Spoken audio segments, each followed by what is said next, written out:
My name is Mark Biachentini. I'm currently an assistant chief with the Folsom Fire Department, and this is Blitz. He's been with us for about 2 years now. He was the first dog placed from Hearts for Heroes. Hopefully, eventually, we reduce the stigma of I have a problem to say it's okay, I'm not okay. The dog is just, I think, a good transition piece to do that. If I've had to seek therapy, if I'm having an issue, if I'm having some stuff, I'll talk to our peer folks. I don't have a problem going to a therapist. He has helped that process for me, right? I came from that old school of we didn't talk about stuff, you just dealt with it, to transition and to tell myself it's okay to not be okay. Shelly and Bruce work, hours beyond hours to make all of this happen. That dream they had with passion behind it made everything come together.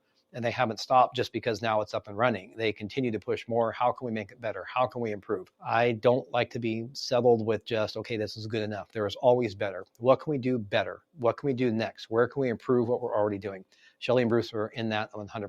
We can't do what we do for our members without Hearts for Heroes. My name's Joe Pick. I'm a retired fire captain from Metro Fire, currently the executive director of the Firefighters Burn Institute. Christmas last year, we had just gotten boots, and Shriners was, at that time, I was not able to get into Shriners, but Shriners kids could come out. So they came to our office. Shriners has a large population of Spanish-speaking patients. So this one particular kid, a girl, she was deaf. She'd lost her mom in the fire. I know a little bit of sign language, so I was trying to make that connection. We were making a little bit of a connection, but I didn't really feel it. Boots was in the back room. Boots came out, and immediately I saw a connection. Here's a gal that can't hear what people are saying, can't communicate, unless she has an interpreter, and yet Boots came in there and it was like universal language. I saw her smile. I saw her be engaged. That was when I knew that this program, this dog, has the potential to change some lives. My name is Michael Wells, and I'm a lieutenant with the Citrus Heights Police Department. I've been in law enforcement for about 23 years now. We had our detectives that are unfortunately working kind of a horrific case where 2 girls, ages 4 and 6, were victims of a pretty heinous crime. The detectives were trying to interview those girls, and they just couldn't build the rapport where the girls could get comfortable enough.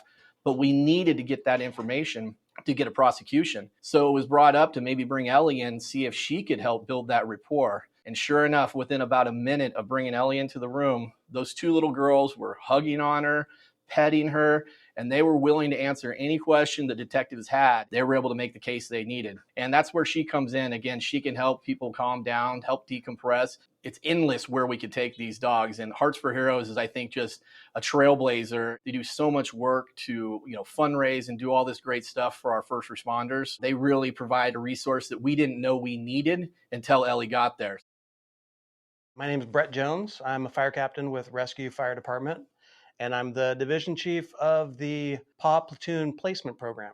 She's been great. All these guys, they just have rough days sometimes. Sometimes it's just family stuff going on at home. And to have Ash be there, it's like a small part of home that you get to take with you to work. I've had people that have lost family members. They end up coming to the fire station just to see Ash. They've never met her in person, but they've seen her on Instagram or they've seen her on Facebook, and they just want to come and see Ash and pet her. And they would come for months and months at a time just to see her, to get through kind of that grieving process that they were going through. Thank you to everybody that supported Hearts for Heroes.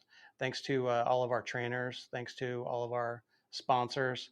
Thanks to all of our handlers. They put in so much time. So thank you for being a hero to our heroes. My name is Daniel Salois. I'm with the Roseville Fire Department. I've been there almost 20 years. We had an incident just as we were getting Blaze, and we had a difficult call just that day or two before. Blaze was very young, at like 5-6 months old, and he walked into the fire station and he immediately dropped the gentleman's feet and put his head on his toes. The guy was hurting and going through the difficult call that had been in, and we were like, wow, that was impressive that he kind of recognized that and could do that all on his own. No prompting, no nothing. He just did that. Bruce and Shelly are very passionate. They're part of the first responder family, so they know what we go through. Their heart is truly here to help us. Unselfishly coming to us and saying, how can we help you, is basically what they did. and said, yeah, it's not going to cost you anything. That's a pretty big heart to do that. And it's Heart for Heroes, right? So I think that's great.